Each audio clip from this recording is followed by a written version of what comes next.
pretty flawless, and the ball was popping around, not sticking. A lot of the players talked about that. Is that something this team, maybe has to do well to be effective? Well, I think that leads to the balance that this team's going to have to be successful.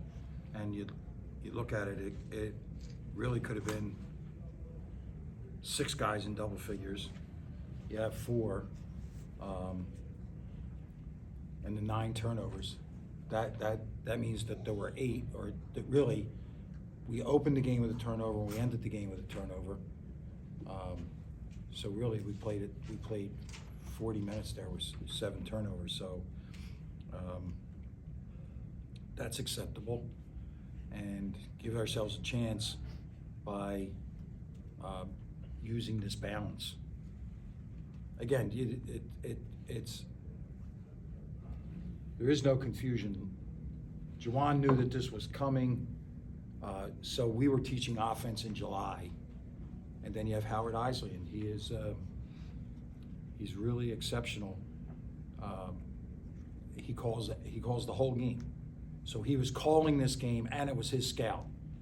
So along with Sadi, he has to determine what the matchups are and how we're going to guard. And they gave us a little wrinkle with Burgess being out, and I don't want to mess up the young man's name, but the kid had a nice game, Evan Johnson, for them.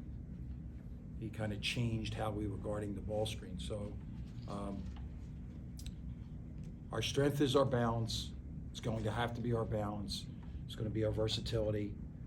Even as you're keeping track, there was a lineup out there one time of T. Will and Trey Jackson.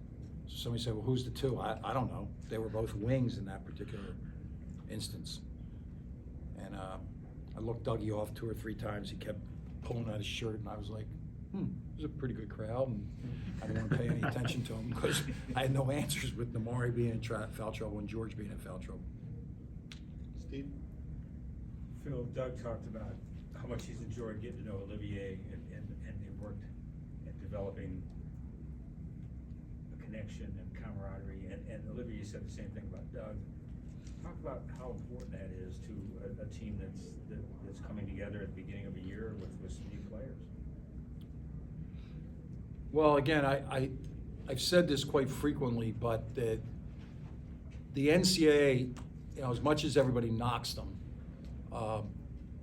that the time they give you in the summer allows for that growth. And again, Juwan promotes that. It could be something like, we went to the Motown Museum, right? Now, that was really cool for me with my age group. I don't know about them, like they were looking for Lil Baby or Da Baby or the Baby or whoever it is that does their music. And I was like, man, you guys know who walked through these hallways? And then we went to lunch. So those kind of things matter, and they help that. We went to Mott's, we visited, and those kind of things matter. I don't think it's always going to be, ice cream and balloons with those 2, because they have strong opinions, and they have strong opinions about each other. So, some days they don't have to like each other. As long as they love each other, we're good. As long as they come out the other end with respect, because with just a couple scratches. They could have a couple scratches, but we don't want anybody to be assaulted in any way. No? Yeah, Doug mentioned that a couple of the guys have been calling him the head of the snake and saying that the team will go as far as he goes. How do you think the team went with him tonight? Well, he's been really good, and I just think that you see those jumps. You see those jumps from freshman to sophomore year, and I think that he deserves a lot of credit, and his family deserves a lot of credit because they stay on him, because he can wiggle if he sees a little crack. He can he can get it a crack for you. But he's been really good every day in practice. And again, you have the point guard whisperer and Howard Isley. You'd have to be almost a rock not to improve under Howard Isley. And Dougie has been a sponge, and that's what we need him to do. That's not enough, though. He's got to be better tomorrow than he was tonight. Anthony? A couple weeks ago, we spoke to Jason. He made a comment about this potentially being the most mature team that he's been a part of. So to you so far, what stands out about the way this team handles its business?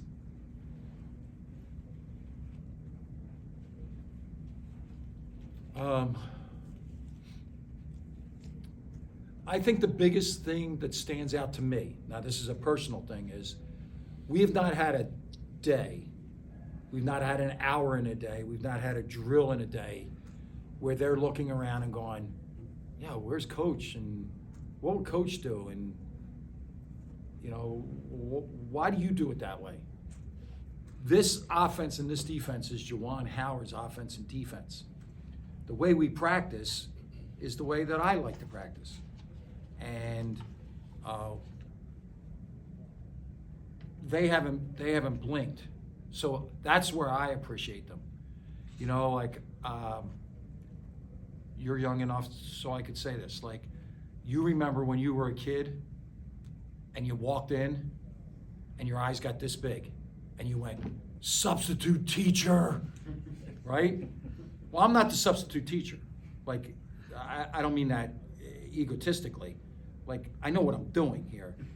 So they have allowed me to be me and to never think like, I don't have to walk on eggshells and say, well, you know what, I don't want to upset them.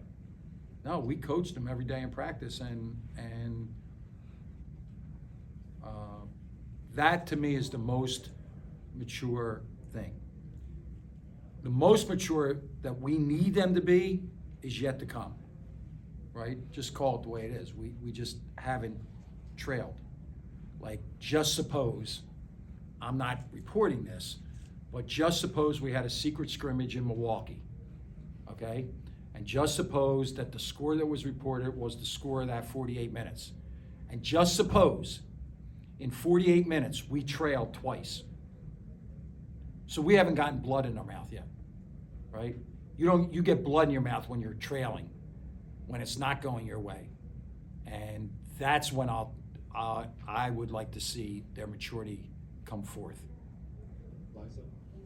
Yeah, so you mentioned yesterday that Olivier demanded the matchup on Drew Pember and got him in foul trouble pretty early today. What did that do for the team and Olivier's overall play against his former teammate?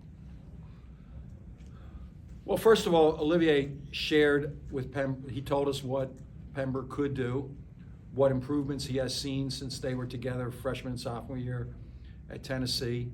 I think that we all talked about, Pember was not just the player of the year in their conference last year, he was the defensive player of the year in their conference. He had 80 block shots last year. Again, Howard Isley calling sets to take the ball at him was a big plus for us. And the biggest deal, again, it goes to that maturity, is this was not Olivier against Pember. This was Michigan against UNC Asheville. And what we were trying to do and what Olivier was trying to do on each and every play was for us to win that possession, not him to be winning a possession. Got time for a couple more, Kellen? You've mentioned the versatility of this team and guys being able to play multiple positions. It seems tonight you guys played with a noticeably faster pace, you know, guys playing in transition, getting a lot of open threes, getting a lot of open shots that way. Was that an intention with Howard Isley's offense to play a little bit faster with this group, knowing you had that versatility? To be honest with you, it was a decision that we made in the summer. And one of the things we talked about at halftime is we weren't quick enough. Fast is not a good word in basketball. Quick is the word for basketball. You need to be fast in football, but in basketball you need to be quick. And we were not quick enough up and down the floor in the first half, even though we scored, 48 points. We are dedicated to being a transition team because, don't tell anybody, one of our Achilles heels could be our outside shooting. We weren't sure how we were going to shoot the ball. So in order to score enough points, right, at magic numbers probably 75 or 76 in college basketball, to score enough points, we had to be quick down the floor, not fast down the floor. Tony? Terrence Williams, really nice night for him. How important is that after a trying year, just his confidence? Well, if you go all the way back, when we signed him, having watched him since he was in the 9th grade, I knew he was a difference maker. He impacts winning, and you go through all those different games, right, when he was young. We don't win at Ohio State, probably we don't get in the tournament when he's a sophomore unless he puts up 20. We don't beat Tennessee to go to the Sweet 16 unless he gets 2 tip-ins, right? So the versatility. So I think that he is an example to all of our guys, right? It's always not going to go your way.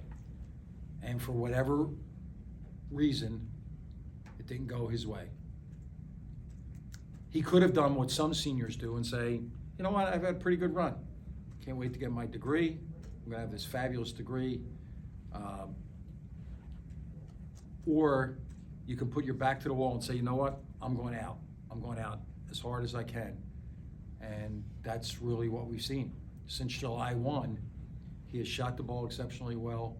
He's not a vocal guy, but he is a guy that holds others accountable. So as long as he's better tomorrow than he was tonight, then this was a good thing. If he's not better tomorrow than he was tonight, then this was just a flash in the pan. Steve, you want to close this out? Olivier has a wingspan that really jumps out at you, and the quickness and the tenacity. Talk about that wingspan and what his ability to play a lot of different players, a lot of different positions will do for this team. I also think it's that his shoulders, like he's always going downhill. He's always going downhill. The thing that he has that jumped out to me is he really sits down defensively, and you're right, when he spreads out, you're like, yeah, that's what a power forward looks like. I think he's a really, really, really, really good athlete. And I think we've yet to see what may be his best skill, and his best skill is passing. Yeah, a couple good ones. All right, Coach? Thank